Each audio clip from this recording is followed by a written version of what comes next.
जिन पियाजे के बारे में हम कुछ महत्वपूर्ण बातें जानने वाले हैं जो जिन पियाजे ने बताया था। हमारे सीटेट एग्जाम के लिए काफ़ी ज़्यादा महत्वपूर्ण हो जाता है जिन पियाजे ने थिंकिंग के बारे में बताया था, एक्टिव लर्निंग के बारे में बताया था, मेंटल प्रोसेस के बारे में बताया था कि बच्चा कैसे सोचता है, प्रॉब्लम सॉल्यूशन के बारे में बताया था कि जब भी बच्चा कहीं फंस जाता है या किसी सॉल्यूशन में फंस जाता है तो उससे वो कैसे निकलता है। फ्लेक्सिबल के बारे में बताया था कि बच्चा कैसे फ्लेक्सिबल करता है। संज्ञानात्मक विकास सिद्धांत के बारे में बताया था। ये हमारे लिए काफ़ी ज़्यादा महत्वपूर्ण टॉपिक होता है, संज्ञानात्मक विकास सिद्धांत।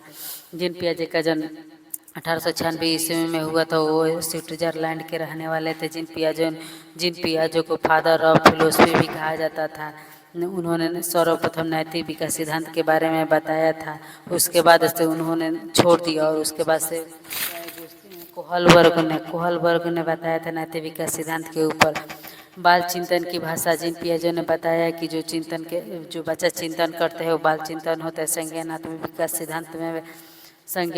विकास सिद्धांत में जिन पियाजे ने यह बताया था कि इसके अंदर बच्चा काफ़ी ज़्यादा एक्टिव रहता है। संज्ञानात्मक विकास सिद्धांत के अंदर उन्होंने बच्चों को नन्हा वैज्ञानिक भी कहा था क्योंकि उसमें बच्चे काफ़ी ज़्यादा शैतानियाँ करते हैं। जिन पियाजे ने कहा था कि जैसे जैसे बच्चे के अंदर परिपक्वता आती जाती है वैसे उससे बच्चा काफ़ी ज़्यादा विकास करते जाता है। जिन पियाजे ने विकास के 4 अवस्था बताए थे। जिन पियाजे ने कहा था कि हम जो अवस्था बता रहे हैं बच्चों को उसी से होकर ही बच्चा गुजरता है।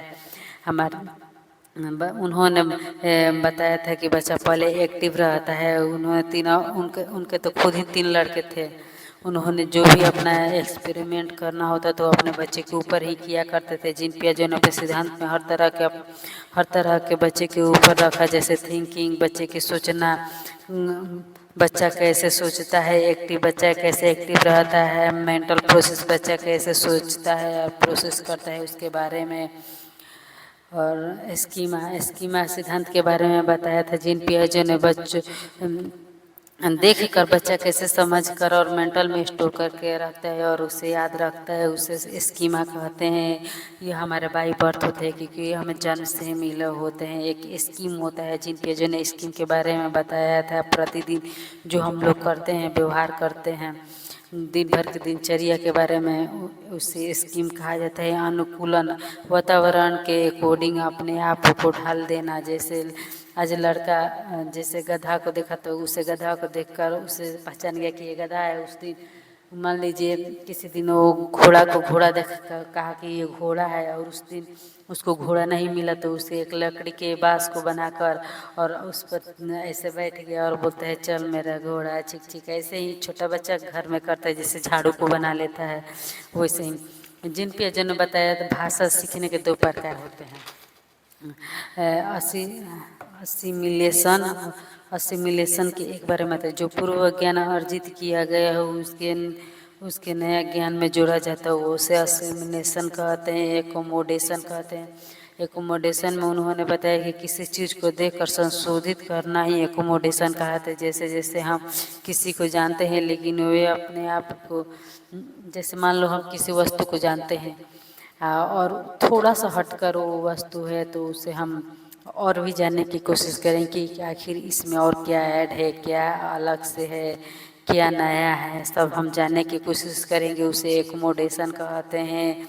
इक्विलिब्रेशन, हर चीज़ के बीच तालमेल बैठाना होता है इक्विलिब्रेशन के बीच।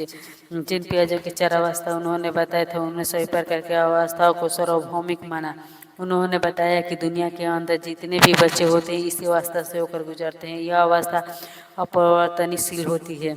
उन्होंने बताया बच्चे एक एक हर अवस्था को ही होकर गुजरते हैं, एक एक हर अवस्था से गुजर, ऐसा उनका मानना था। जिन पियाजों के अनुसार अगर कोई व्यक्ति कुछ सीखना चाहता है तो वह सीख सकता है, लेकिन उसे एक्टिव और तत्परता होनी चाहिए।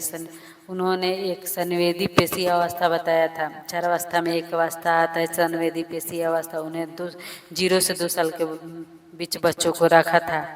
इसमें बच्चा मतलब छोटा बच्चा एकदम जो होता है अभी जन्म लिया होता है वो बच्चा अपने माँ को कैसे पहचानता है उन्होंने बताया था।